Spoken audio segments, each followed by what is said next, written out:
prime minister আপনাদের একটু পাঠাইছে সেটা একটু সরি কাছে দিস তো কাছে দিস ওকে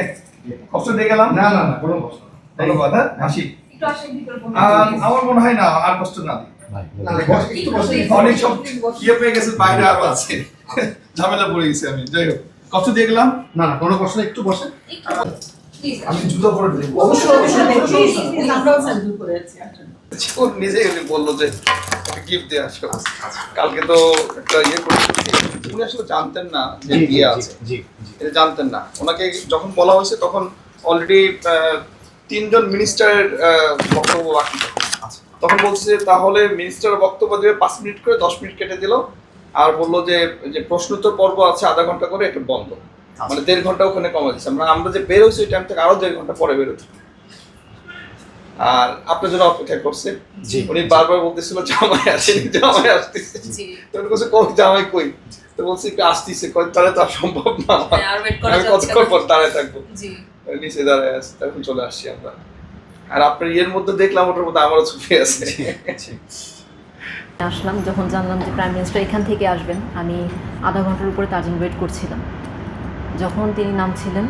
তখন অনেকে মানে বলছিলেন আশেপাশে যে প্রাইম মিনিস্টার নামবে একটু সাইড হন আমি তখন একটা কথাই বলছিলাম আজকে আমি ব্রাইট আজকে আমার স্পেশাল ডে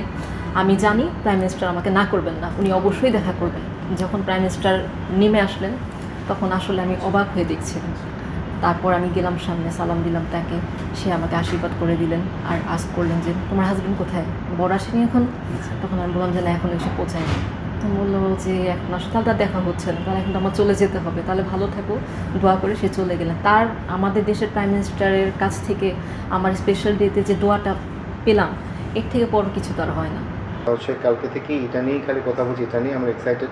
যে অনারেবল প্রাইম মিনিস্টার উনি আমার ওয়াইফের সাথে দেখা হলো আমার কথা জিজ্ঞেস করলো আজকে আবার গিফট আসলো এটা আসলে বোঝানোর মতো না তো এটা মানে খুবই মানে টোটাল আমাদের বিয়ে ওটা একটা স্পেশাল ইভেন্ট ওটাকে আরও বেশি স্পেশাল হয়ে গেল ওনার এই অ্যাক্টিভিটির জন্য তো এটা আসলে বলে বোঝানো সম্ভব না যে মানে এটা কতটা স্পেশাল আমাদের দুজনের জন্য আসলে হঠাৎ করেই হয়েছে জিনিসটা আমাদের মাননীয় প্রধানমন্ত্রীর কোনো একটা দলীয় প্রোগ্রাম চলতেছিল কৃষিবিজ্ঞান ইনস্টিটিউটে আপনারা জানেন যখন আপনার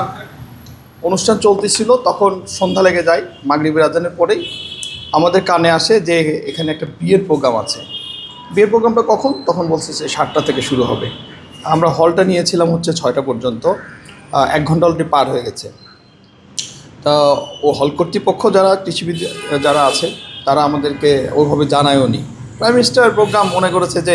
প্রাইম মিনিস্টার প্রোগ্রাম কীভাবে আর জানাবো তাকে হয়তো সাহস করেনি বা কিছু একটা পরে আমরা এটা প্রাইম মিনিস্টার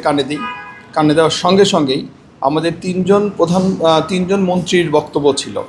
এবং প্রশ্নোত্তর পর্ব ছিল প্রায় 1.5 ঘন্টা এই অনুষ্ঠানটা উনি নির্দেশ দেয় যে মন্ত্রীরা শুধু বক্তব্য দিয়ে কিন্তু প্রশ্নোত্তর পর্ব হবে না এখানে আমরা 1.5 ঘন্টা শেষ হয়ে গেল এটা হওয়ার পরে উনি তাড়াহুড়ো করে যখন নামছিলেন অনুষ্ঠান শেষ করে যে একটা বিয়ের অনুষ্ঠান আছে তখন নববধূ তখন ওখানে বধূ বেশে সে যে লিফটের নিচে দাঁড়ায় ছিল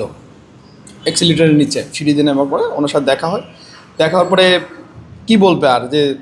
দাঁড়ায় আছে ও বিয়ের অনুষ্ঠান আমরা গেলে শুরু হবে এই জন্য তাকে একটু দুঃখ প্রকাশ করে বলে যে আমাদের অনুষ্ঠান দেরি হয়ে গেল এটা বলার পরে ওরা তো মানে একজন প্রাইম মিনিস্টার তাকে দুঃখ প্রকাশ বা বলতেছে উনি এটা শুনে ওনারা খুব হয়েছে যাই হোক এটা আবার অনলাইনে প্রচার হওয়ার পরে মাননীয় প্রধানমন্ত্রীর দৃষ্টিগোচর হওয়ার পরে আজকে উনি আমাকে বলেছে যে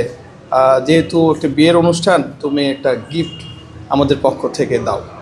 সেই গিফটটাই দিয়ে গেলাম আর সেটাই দিতে আসছি আপনারা তো বাকিটা সব জানেন যখন কেনা হয় তখন 3 ধরনের একটা ডিনার সেট তাকে চয়েস করে দেওয়া হয়েছে সে বলেছে এটা সেটাই আমরা নিয়ে এসেছি এবং বলেছে খুব সুন্দর করে যেন করা হয় এবং এটার গিফটে কিন্তু আপনারা গায়ে দেখেছেন যে প্রাইম মিনিস্টার এবং তার ওয়াইফের নাম লেখা আছে দুজনে মিলেই এটা পৌঁছে দিয়েছে একটা জুবাইদা রহমান এবং জনাব তারেক রহমান